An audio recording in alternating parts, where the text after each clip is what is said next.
Oi gente, tudo bem com vocês? Eu preciso compartilhar uma experiência incrível que eu tenho vivenciado nesses últimos 5 meses que eu estou morando em São Paulo. Eu estou desvendando a saúde da mulher através de muita pesquisa, muito interesse por autoconhecimento. Não esqueça de deixar seu like, se inscrever, ativar a notificação e me contar aqui nos comentários o que você achou desse vídeo.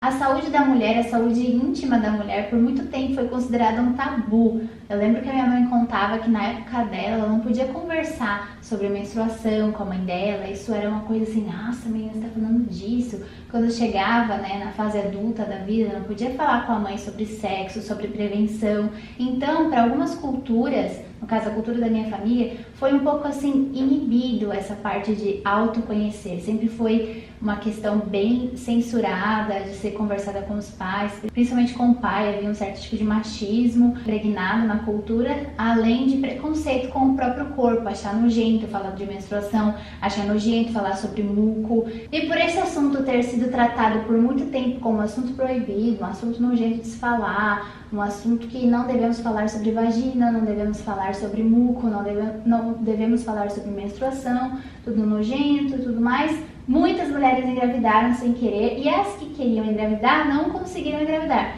Ambos os casos por não conhecer o próprio corpo. Desde que eu engravidei, eu senti uma vontade enorme de conhecer o meu próprio corpo. E antes de eu engravidar, eu não conhecia nada sobre o meu corpo. Eu achava que saber pelo menos o dia da minha menstruação e o horário de tomar a pílula, pra mim já era saber alguma coisa, pra mim já era conhecer o meu corpo. E não, eu engravidei sem querer engravidar, porque eu tenho ovário policísticos e eu tinha uma cirurgia marcada para maio do ano que eu engravidei, para maio de 2015. E eu engravidei em janeiro de 2015. Por sorte, os cistos saíram naturalmente devido às vitaminas que eu tomei enquanto eu tratava a minha anemia. Eu sou um exemplo de muitas mulheres aí que engravidaram sem estar programando, Na verdade, a gente já tinha planejado, mas isso pro ano seguinte, por conta da minha cirurgia, do cisto, e a gente acabou tendo Carlinhos um pouco antes. E eu já vou explicar o porquê. Há 6 meses atrás, quem me acompanha lá no Instagram viu que eu falei muito mal do DIU de Mirena. Pra mim, não serviu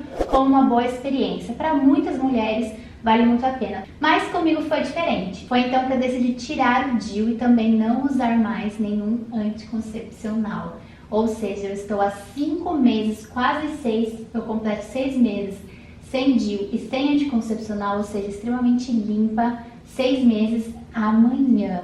Foi então que eu optei por praticar o método Billings, ou o método de ovulação Billings, criado por John Billings, um ginecologista. Não sei muito detalhes sobre o médico, mas sobre o método eu estou apaixonada e estou usando isso há um bom tempo. E nesse vídeo eu vou te passar 3 passos de como usar esse método. O método Billings é uma maneira comportamental e natural de você conseguir engravidar, monitorar sua saúde reprodutiva ou também adiar uma gravidez, dependendo do seu objetivo. Esse método se baseia na autoobservação e conhecimento dos períodos de fertilidade e infertilidade de cada ciclo menstrual nosso. A mulher é treinada a se observar e a identificar as sensações da vulva quando se movimenta durante o dia e assim identificar cada fase do seu ciclo menstrual. O primeiro passo para começar a praticar o método Billings é interromper as relações sexuais durante 1 mês. Por que é recomendado interromper? Porque no primeiro mês a mulher ainda não se conhece e ela pode confundir alguns sinais do corpo. Ainda que com preservativo, não é bom ter nenhum tipo de relação sexual, porque você pode confundir a sua lubrificação com um muco de fertilidade e ter uma percepção um pouco errônea. Então, alguns médicos recomendam que a mulher espere 1 mês para ter relações sexuais e dedicar esse primeiro mês de prática do método Billings em conhecer o seu corpo, como é cada muco em cada fase do seu ciclo menstrual. Segundo o Dr. Domingos Mantelli, ginecologista e obstetra, ele diz que no primeiro mês a mulher estará conhecendo o seu organismo e ela pode chegar a confundir os sinais que o seu corpo dá para ela. Então, por isso que é recomendado cessar aí as relações sexuais. O segundo passo é fazer anotações. Eu uso o aplicativo Meu Calendário, que eu usava na época que engravidei, tentando não engravidar usando apenas tabelinha. Isso aconteceu porque, ao invés de eu seguir os sinais do meu corpo, que na época eu nem conhecia, não sabia diferenciar um muco de fertilidade, um muco de infertilidade, o muco pós-menstrual, eu segui apenas a tabela, ou seja, os números. E pode acontecer da gente ter um ciclo menstrual mais curto. Não é sempre que o nosso corpo não é que nem um robô, que funciona tudo conforme foi programado. Então, a tabelinha só serve quando a gente conhece os sinais do nosso corpo. Por isso que na época que eu usava só a tabelinha, eu engravidei. E você com certeza deve ouvir relatos de mães que usaram a tabelinha e acabaram engravidando sem querer, queriam engravidar no próximo ano e acabaram engravidando, mas por erro de cálculo na tabelinha não conseguiram. Isso também aconteceu comigo, porque eu também seguia só os números da tabela, como se fosse uma coisa muito objetiva. Nosso corpo, ele age naturalmente. Pode acontecer de você estar super estressada, sua menstruação não descer, isso vai alterar o seu próximo ciclo menstrual. Então é por isso que muita mulher, assim como eu, engravida sem querer, por conta de prestar atenção apenas no número da tabela, no número do dia do período fértil, no número, e não ver o próprio corpo. Muitas tentantes usam apenas a tabelinha para tentar engravidar e às vezes está anotado lá pelo aplicativo, aquela calculadora inteligente, de que hoje é o seu período fértil. E às vezes não é, porque quando a gente está no período fértil, o nosso muco muda. Ele fica com uma consistência de clara de ovo, ele fica com outra textura. Uma curiosidade aqui bastante interessante é que depois que eu comecei a anotar sempre os meus sintomas no período pré-menstrual, eu me tornei uma pessoa melhor, porque eu sempre vou lendo o que eu fiz no mês passado. No período pré-menstrual do ciclo passado, eu fiquei muito ansiosa, eu fiquei irritada, eu fiquei ciumenta, eu tive muita espinha, dor de cabeça.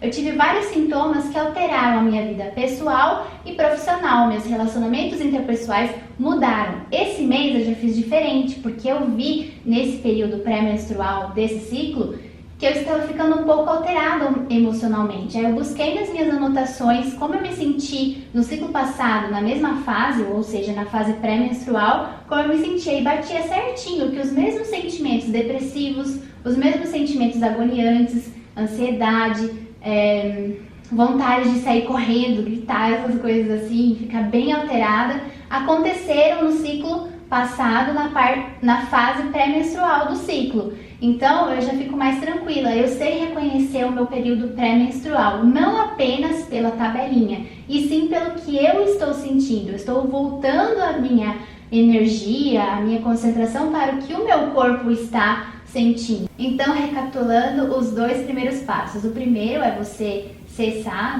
a sua relação sexual no primeiro mês, ou até você se sentir segura, você entender o seu corpo, o seu organismo, como ele está funcionando. O segundo é fazer anotações do que você está observando, do que você está sentindo do seu organismo. E o terceiro é você se permitir conhecer o seu próprio corpo, sem tabu, sem preconceito, sem ficar assim achando nojento o seu próprio muco e tudo mais. Você se permitir conhecer. Quando você se permitir se autoconhecer sem tabu, sem preconceito, você vai ter que descobrir o que significam cada tipo de muco que você tem durante o seu ciclo menstrual. Por exemplo, o muco pós-menstrual tem uma textura, tem uma consistência. O muco pré-menstrual ele tem outra textura, outra consistência, e assim varia a cada fase do seu ciclo menstrual. Vai ter um tipo de consistência, um tipo de textura, cada muco seu, e você vai ter que aprender a diferenciar isso. E eu quero te ajudar a diferenciar esses mucos,